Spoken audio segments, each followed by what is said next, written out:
world moves fast. Your workday? Even faster. Pitching products, drafting reports, analyzing data. Microsoft 365 Copilot is your AI assistant for work. Built into Word, Excel, PowerPoint, and other Microsoft 365 apps you use. Helping you quickly write, analyze, create, and summarize.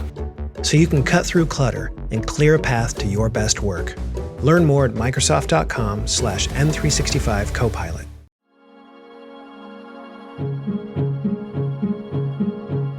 For the News and Observer, I'm Dawn Vaughan, your host for this episode of Under the Dome for the week of Monday, December 19th, 2022. I'm here today with a member of your North Carolina General Assembly, Senator Jim Perry, a Republican from Kinston. Thanks for coming. And thanks for having me. He was first appointed in 2019 as Majority Whip. He chairs Health and Health Appropriations Committees and is also on Rules Redistricting and Big Appropriations, which everyone knows is the budget. So, first question, how'd you get here? It was a funny story. I was an unlikely candidate. I was never involved in politics, so I wasn't involved in political parties or didn't have a great interest. Legislation was introduced in the General Assembly that would have put my business out of business overnight. So I had to learn to walk the halls, to talk to lawmakers and learn more about the political process to try to stop that from happening. I still had no desire to serve. I always said there's no way in the world I would ever do something like that. And, as things can happen, we sold a company, and I happened to have, perfect timing to be available when Senator Lewis Pate couldn't serve after he was elected. And I always say that my wife is smarter than I am because I traveled for about 20 years. And, after we sold the company, I was going to be home a lot. And I think that scared her to death. So she encouraged me to throw my hat in the ring for the appointment, and, did some soul searching and decided that if I had the time and the opportunity, if I was not willing to serve, then I deserved whatever representation I got. So I thought that, I should take my turn and see what I could do for my community. Well, I think anyone in districts where someone's appointed, the local party has already decided who they want. Why do you think they were looking at you? Well, it's tough because that district covered 2 counties. So while my local party may have wanted to support me, and they did, I had to get to know a lot of new people in the appointment process and, form a lot of new relationships quickly. I try to take a reasonable approach. I can disagree with you on an issue and talk about the issue, and it doesn't mean that I hate you. I'm not overly animated. I'm not that easily excitable on issues, and I just think that resonated with people. So how did you get, for really only, 2019, so we're looking at 3 years, less than 4 years. So you've already been whip, and you're going to be whip again, and you're chairing some pretty powerful committees. So how did you get there? Who did you talk to? Who did you work with? Where you reached that? So the whip position is elected by our caucus members. So that's based upon somebody being willing to do it, wanting to do it, and securing the support of your caucus members. So I had to talk to many different people. Chairmanships are decided solely by the president pro tem of the Senate. So those are Senator Berger's decisions. I have a background in healthcare. I was in the dental industry. And before that, I worked in the acute care industry. So I was around hospitals. And my wife's actually a nurse. So I guess they felt like healthcare would probably be a reasonable area for me to work in. So since you mentioned healthcare, we can switch over more on the issue side. And I used to make the joke, it was about 2019, I think, when I first started, maybe the year before, first started covering state government, and on the budget, Medicaid expansion was the big stalemate over negotiations between Democratic Governor Roy Cooper and the Republican legislative leadership, which was Speaker Moore and Senator Berger then and is now.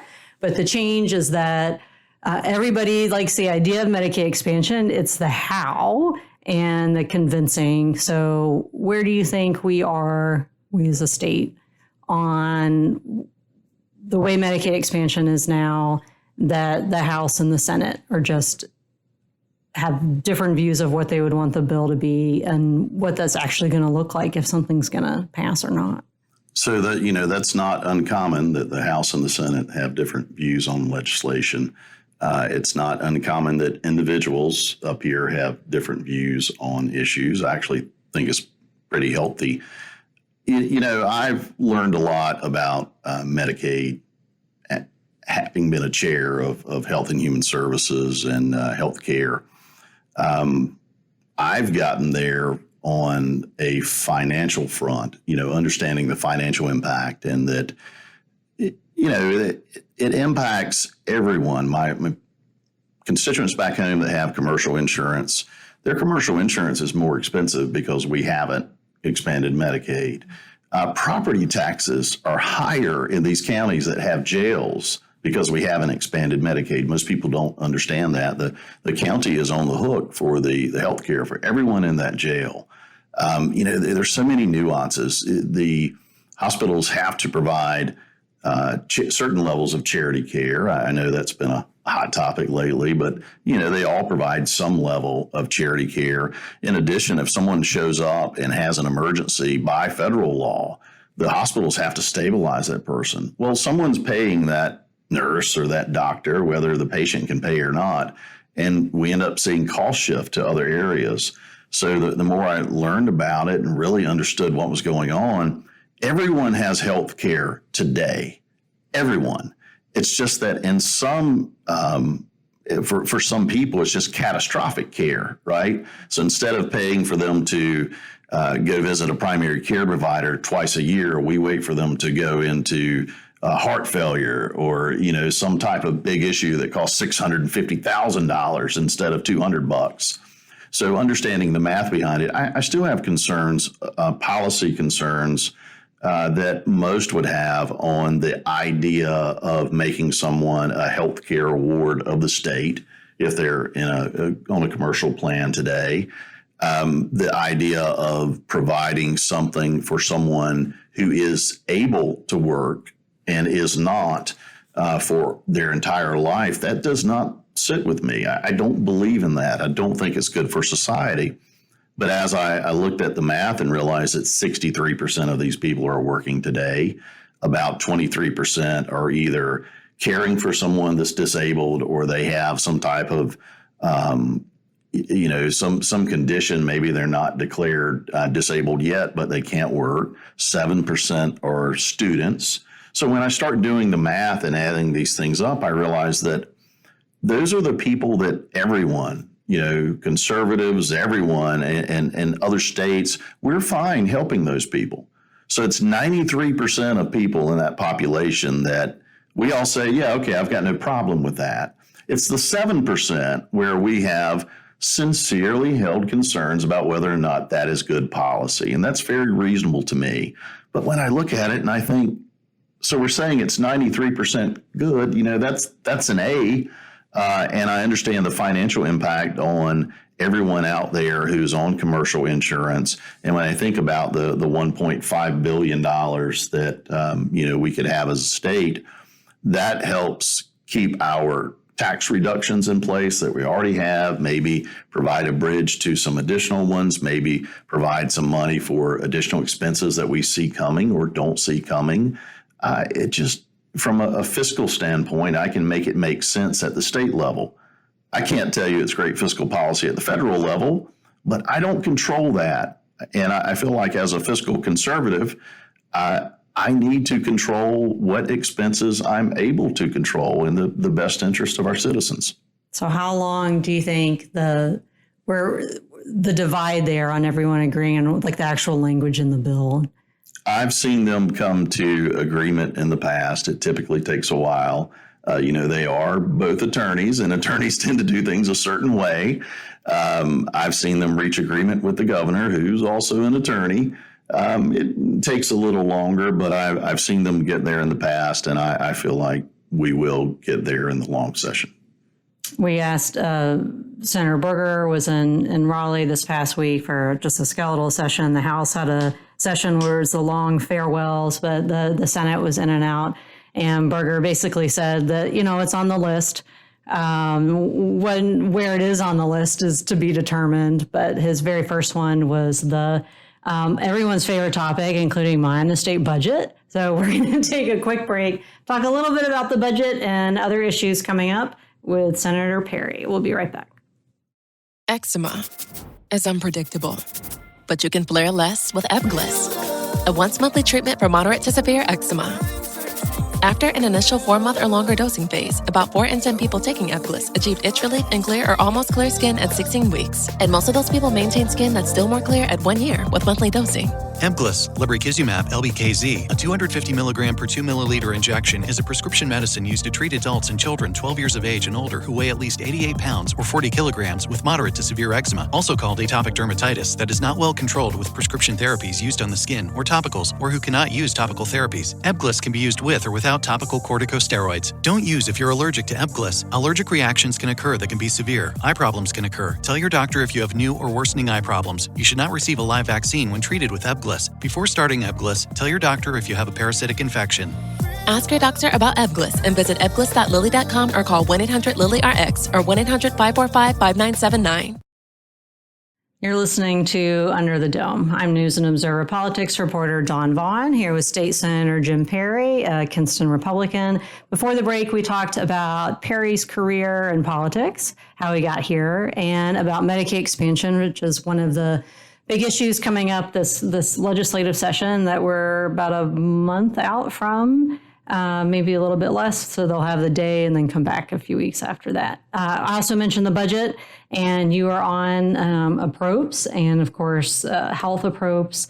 So where do you see, do you think Medicaid expansion would be part of the budget again, or just its own thing ahead of time? Or is this all really to be determined once everybody's there in the building?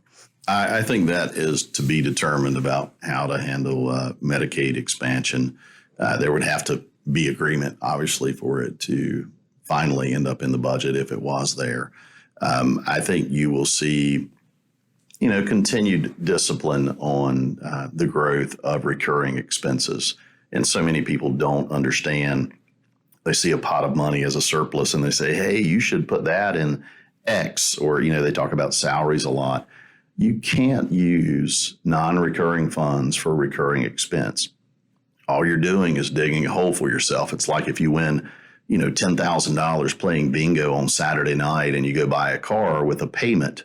You can't do that. You have to go buy the car that you can pay for and buy insurance for with that $10,000, because that's non-recurring money. Unless you have a guarantee you're going to win bingo every Saturday night, and then you're probably going to jail because you're cheating somewhere. So you have to match up those funds with the expenses. So it's not as simple as some would think. Raises, of course, with just the inflation and people looking at how much everything costs and then what their paychecks are. And of course, tens of thousands of people work for the state government, and that's the most important thing in the budget to them. They like everything else, but they also want to get paid, or they'll go somewhere else, maybe the private sector. So I know the Senate is generally more conservative on raises than the House, but the budget starts in the House this year, right? Sure. So do you think there's going to be maybe a little more willingness on the Senate side for that number to reach closer to what the House's usual pitch is? And then, of course, there's the balance with that and what the tax rate is. And Senator Newton, who is a big fan of tax cuts, is a majority leader, not a leadership position. I don't know if you think that will come into play at all. So I think that we don't approach it from the idea of going closer to one body or the other. The approach that the majority of our caucus believes in, based upon conversations I've had over time, is that you must always control the growth of spending. If you look back historically and what happened in 2007, 8, and 9, 9 specifically, revenue was growing at 1%, but expenses were growing at about 9%. That's a classic bubble. You can't do that. That's not sustainable. And that's what happens when you allow the spending to spike up to 9% per year, and then the next year 7 or 11 or whatever it is. It is better to be more constrained in that growth of spending so that you can weather those times. People say, we want to go back to the 2000s. I'm like, do you really? Do you remember what happened because of that? We had a $20 billion budget at the time. And in 2009, we only had about $150,000 in the rainy day fund. If I do that in my personal life, you call me reckless, right? I don't have enough money on the sideline. So it's a delicate balance trying to ease some of the pain. And we have areas like in healthcare where people can jump to the private market very easily. Well, if we don't have these facilities staffed, it's not just a pain in the neck for Secretary Kinsley and his team, but there's no one available to provide care for someone. I mean, people really can die in those situations. So healthcare is going to be crazy on the cost. We have law enforcement. I know when we finally implemented a pay change in the pay plan, like for state troopers, that was already about 4 or 5 years after the conversation started. So it was already dated a bit. And when people have an opportunity to leave a profession where they put their life on the line, they can actually lose their life. It tends to be impactful. So we've got a lot of things to balance. And it's tough to deal with a single issue advocate on that who wants everything for one department. We've got a lot of employees to try to help, and we need to be prudent. All right. One other thing I wanted to mention, of course, the budget is top of mind for a lot of us, but the other legislation that I think, obviously, it's a national issue and that it's now a significant statewide issue, which is because of the Supreme Court throwing abortion restrictions back to the states, and that's up to the legislature now. The Republicans have a supermajority in the Senate, just barely, and short of one in the House. And if you listen to Speaker Moore, he'll say he has Democrats that will vote with him to give that operating supermajority. Of course, no Democrats are saying that, and there's a Democratic governor, or they're not saying it yet until the vote's called. Where do you think things will be as far as any sort of legislation about abortion restrictions that moves, not just that's filed, but that actually moves? Yeah, and thanks for recognizing the difference in those. So I think if you look at North Carolina, any polling data, and you have to have polling data to understand how North Carolinians feel. Otherwise, you just know how your friends feel, right? You're a little echo chamber. I think the majority of North Carolinians believe that at some point there is a baby involved, a different being. When it's got 10 fingers, 10 toes, it can smile, turn around in the womb. So I believe that on the whole, people believe at some point you are killing a baby with an abortion, right? So very few people believe that you should be able to go up to 9 months and have an abortion. On the other side of the issue, very few people believe that there should be no exceptions. So we've got these two wings, and I'll tell you, I don't believe that there should be no exceptions. I'm the father of 3 daughters, and I don't ask anyone to agree with me. This is just my opinion. But if you think that I would have one of my daughters have the horrible experience of being raped, and then I want there to be a state law that forces her to relive that and carry that child and go through the whole process of labor. Mentally, the impact on one of my daughters or your daughters, I don't want anyone telling someone they have to do that. I don't believe in it. I understand some people feel differently, and that is for their daughter and their family to decide. So, I believe there is room for conversation on this. What is it? About 95% of industrialized nations are sometime after that first trimester.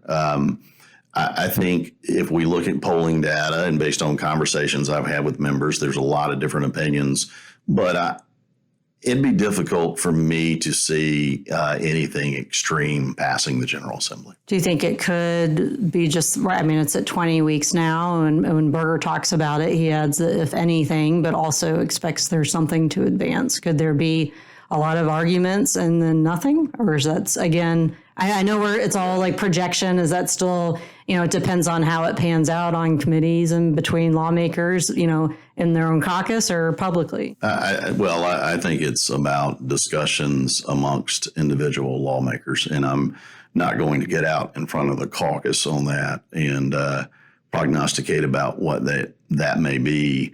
I do know any bill that gets filed, by any Republican automatically is owned by all Republicans. And my good friend, Senator Michael Lee, was really beaten up on this topic in an unfair manner because it did not represent Michael Lee's views on the topic of abortion, which largely fall in line with mine.